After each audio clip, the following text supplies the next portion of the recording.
नमस्कार साथियों, आज हम बात करेंगे रीट लेवल 1 राजस्थान शिक्षक पात्रता परीक्षा के बारे में। तो इसका प्रथम सब्जेक्ट जो है बाल अवस्था एवं बाल विकास यानी उसकी शिक्षण विधियाँ। आज हम उसके बारे में बात करेंगे और उस सब्जेक्ट के बारे में हम आपको पूरी विस्तार से समझाएंगे।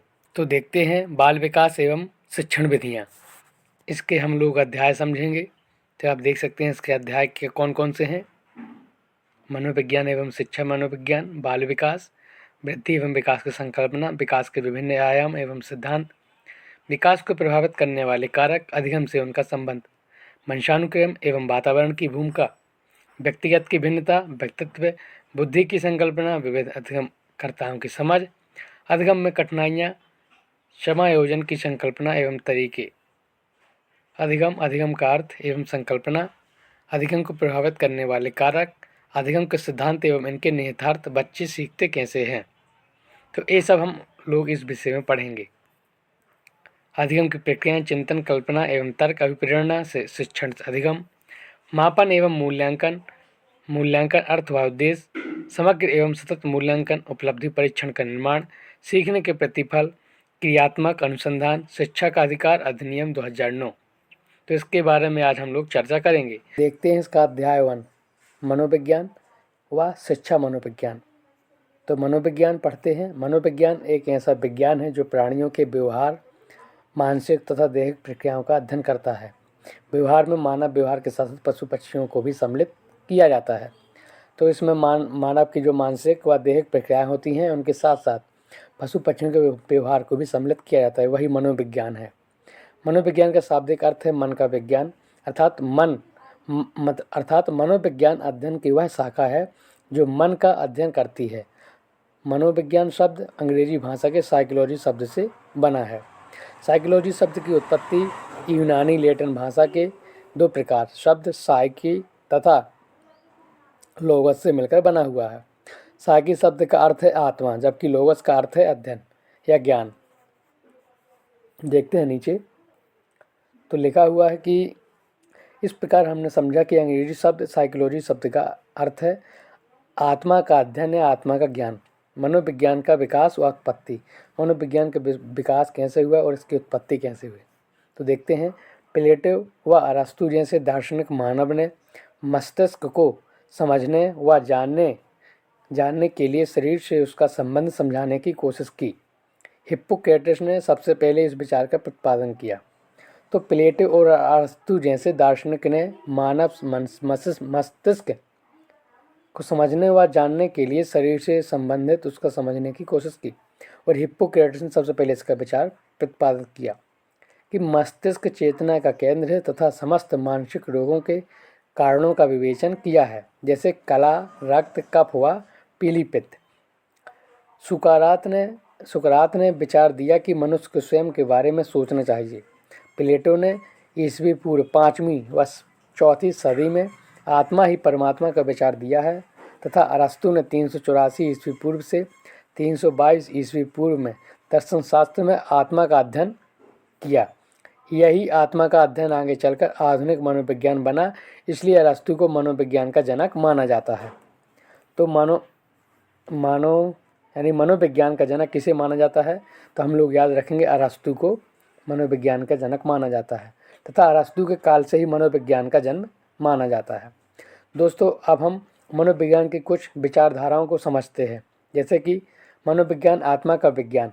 यह मनोविज्ञान की प्रथम विचारधारा है जिसका समय आरंभ से 16वीं सदी तक माना जाता है। इस विचारधारा के समर्थक प्लेटो, अरस्तु, देकार्ते, सुकरात आदि को माना जाता है। यूनानी दार्शनिकों ने मनोविज्ञान को आत्मा के विज्ञान के रूप में स्वीकार किया।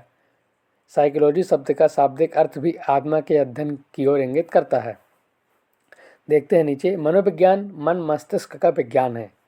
यह मनोविज्ञान की दूसरी विचारधारा है। आपको याद रखना है कि यह मनोविज्ञान की दूसरी विचारधारा है जिसका समय 17वीं व 18वीं सदी तक माना जाता है।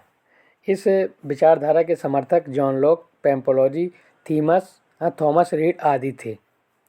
आत्मा के विज्ञान के रूप में मनोविज्ञान की परिभाषा के अस्वीकृत हो जाने पर मध्य युग यानी 7वीं शताब्दी के दार्शनिकों ने मनोविज्ञान के मन के विज्ञान रूप में परिभाषित किया। इनमें मध्य युग के दार्शनिक पेम्पलोरी का नाम विशेष रूप से उल्लेखित किया गया है। तो आप लोगों को ये याद रखना है। मनोविज्ञान चेतना का विज्ञान, यह मनोविज्ञान की तीसरी विचारधारा है जिसका समय 19वीं शताब्दी तक माना जाता है। इस विचारधारा के समर्थक विलियम बुट, ईवी टिचनर, विलियम्स जेम्स आदि को माना जाता है। मनोवैज्ञानिकों के द्वारा मन या मस्तिष्क के विज्ञान की जगह मनोविज्ञान को चेतना के विज्ञान के रूप में व्यक्त किया जाता है। टिचनर, विलियम्स जेम्स, विलियम बुट आदि विद्वानों ने मनोविज्ञान को चेतना के विज्ञान के रूप में स्वीकार करके कहा कि मनोविज्ञान चेतन क्रियाओं का अध्ययन करता है। देखते हैं चौथा, मनोविज्ञान व्यवहार का विज्ञान। यह मनोविज्ञान की नवीनतम विचारधारा है जिसका समय 20वीं शताब्दी के प्रारंभ से आज तक माना जाता है। यह मनोविज्ञान की सबसे महत्वपूर्ण विचारधारा है। इस विचारधारा के समर्थक वाटसन, वुडवर्थ, स्किनर आदि को माना जाता है। मनोविज्ञान को व्यवहार के विज्ञान के रूप में स्वीकार किया जाता है, यह जानने लगा है। वाटसन, वुडवर्थ, स्किनर आदि वैज्ञानिकों ने मनोविज्ञान को व्यवहार के एक निश्चित विज्ञान के रूप में स्वीकार किया। वर्तमान समय में मनोविज्ञान की इस विचारधारा को ही एक सर्वमान्य विचारधारा के रूप में स्वीकार किया जाता है।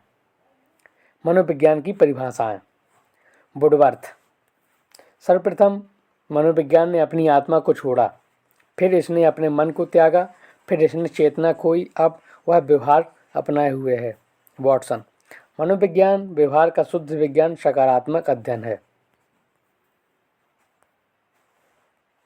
मैकडूगल, मनोविज्ञान व्यवहार एवं आचरण का विज्ञान है। स्किनर, मनोविज्ञान व्यवहार एवं अनुभव का विज्ञान है। क्रोको ने क्या कहा था?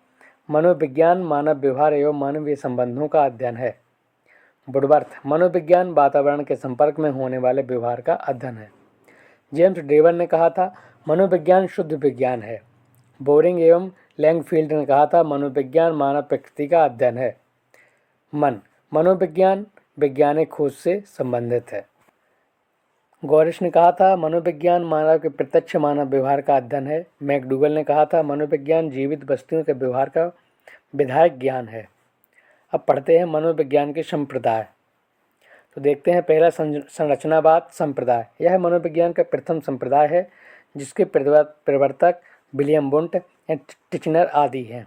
देखते हैं दूसरा, विलियम बुंट ने 1879 में लिपजिंग नामक स्थान पर जर्मनी में एक प्रयोगशाला बनाई। इनके विचार के अनुसार छोटे छोटे प्रत्यय मिलकर एक संगठित विचार की संरचना का निर्माण कर लेते हैं। इस संप्रदाय के अनुसार मनुष्य की चेतना में मानसिक तत्वों का महत्वपूर्ण स्थान है। चेतना में संवेदना, प्रत्यक्ष ज्ञान, कल्पना भाव आदि सम्मिलित है। संरचनावाद के अंतर्दर्शनात्मक विश्लेषण के द्वारा मन और चेतना के स्वरूप को जानने का प्रयास किया गया।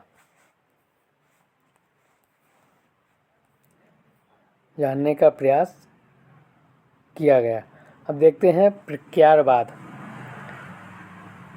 प्रक्रियावाद संप्रदाय। इस संप्रदाय के प्रवर्तक विलियम जेम्स हैं, अमेरिकी विद्वान कहलाते हैं। प्रक्रियावाद संप्रदाय के अनुसार मानसिक क्रियाएं गतिशील और सप्रयोजनीय होती हैं। प्रक्रियावादियों ने संपूर्ण व्यक्ति के अध्ययन पर जोर दिया और मनोविज्ञान तथा जीव विज्ञान के घनिष्ठ संबंध स्थापित किए। इस संप्रदाय का विकास एवं विशेष प्रचलन में लाने का श्रेय अमेरिकी शिक्षावाद या जॉन डेवी को कहा जाता है। साहचर्यवाद संप्रदाय। इस संप्रदाय की स्थापना जॉन लॉक ने की थी और इंग्लैंड के निवासी थे। इसके अंतर्गत स्पंदन तथा स्मृति में संबंध ज्ञात करने के साहचर्य को स्वीकार किया गया। कोई भी बालक जन्म के बाद जिस वातावरण के संपर्क में साहचर्य व्यवहार करता है उसी के अनुसार वह अपना व्यवहार करने लग जाता है। जॉन लॉक ने ही कहा था जन्म के समय बालक का मस्तिष्क यानी कोरे कागज के समान होता है जिस पर वह साहचर्य व्यवहार से अपने अनुभव लिखता है। व्यवहारवाद संप्रदाय। इस संप्रदाय के प्रतिपादक जेबी वाटसन को माना जाता है। यह अमेरिकी वैज्ञानिक थे। व्यवहारवाद संप्रदाय मूर्त यथार्थ तथ्यों की व्याख्या करता है। इसके अनुसार मनोविज्ञान प्रकृति विज्ञान की एक विशुद्ध प्रयोगात्मक शाखा है जिसका उद्देश्य व्यवहार की व्याख्या, नियंत्रण और उसके विषय में भविष्यवाणी करना है। ये हम लोगों ने जो भी पढ़ा है वो इस सिलेबस के अंतर्गत आता है। देखते हैं। इसके अनुसार परिवेश में आवश्यक परिवर्तन करके किसी भी व्यक्ति को कुछ भी बनाया जा सकता है। समर्थक इवान प्रोटोविच, वॉल्वच, CLL Skinner, Thorndike, Boring, Woodworth आदि। कैस्टवॉलवाद संप्रदाय। इस संप्रदाय के प्रतिपादक बडाइमर हैं, जर्मनी विद्वान कहलाते हैं। समर्थक कॉपका, कोहलर तथा कुर्तलेवेन है। इस संप्रदाय का जन्म जर्मनी और लगभग 1912 ईस्वी में हुआ था। कैस्टवॉल शब्द, यह जर्मन भाषा का शब्द है जिसका अर्थ समग्र रूप से आकृति, संरचना और पूर्णाकार होता है। इस संप्रदाय के अनुसार मनोविज्ञान को व्यवहार तथा अनुभव के प्रकार का अध्ययन करना चाहिए। बर्धमन ने इस बात का खंडन किया कि प्राणी प्रयास व त्रुटि से सीखता है। इनका मानना था कि प्राणी का सीखना सूझ व अंतःदृष्टि पर निर्भर करता है। पूर्व ज्ञान से सूझ पैदा होती है, इससे नया अनुभव आता है। देखते हैं। इससे नया अनुभव आता है, अतः प्राणी सीखता है। प्रेरक संप्रदाय, ये क्या है? इस संप्रदाय का प्रतिपादक विलियम मैकडूगल ने है। यह संप्रदाय मशीनी व व्यवहार विचार के बिल्कुल विरुद्ध है। इसे प्रेरक इसलिए कहा जाता है क्योंकि यह प्रेरणाकार करने या कार्य करने की इच्छा पर बल देता है। मनोविश्लेषणात्मक संप्रदाय। इस संप्रदाय का प्रतिपादक सिगमंड फ्रॉइड को माना जाता है। वियना ऑस्ट्रिया निवासी थे। इस संप्रदाय में अचेतन एवं पूर्ण अचेतन या चेतन व्यवहार को सम्मिलित किया जाता है। इस संप्रदाय में व्यवहार निर्धारण तथा व्यक्तित्व को निर्धारित करने वाली मूल प्रवृत्ति कारक को भी महत्वपूर्ण स्थान दिया गया। इस संप्रदाय में चेतन, अचेतन, अर्धचेतन, इदम, अहम, परहम जैसे विशेष शब्दों का प्रयोग किया गया है। इस संप्रदाय को आर्थिक अधिक विकसित करने का श्रेय इनके शिष्य जुंग एवं पुत्री अग्ना फ्रॉइड को दिया जाता है। मनोविज्ञान की विशेषताएं एवं प्रकृति। मनोविज्ञान एक अनुप्रयुक्त विज्ञान व्यवहार का विज्ञान है। मनोविज्ञान एवं विधायक सकारात्मक विज्ञान है। मनोविज्ञान में व्यक्ति के व्यवहार एवं पशु पक्षियों का भी व्यवहार शामिल होता है। यह भौतिक और सामाजिक दोनों प्रकार के वातावरण का अध्ययन करता है। आज के लिए बस इतना ही। अब हम कल इसी का नेक्स्ट पार्ट लाएंगे और आप लोगों को इसके बारे में जानकारी देंगे। तो आप लोग नेक्स्ट वीडियो का इंतज़ार करें, उसमें आपको इसके आगे की क्लास आपको दिखाई देगी। धन्यवाद।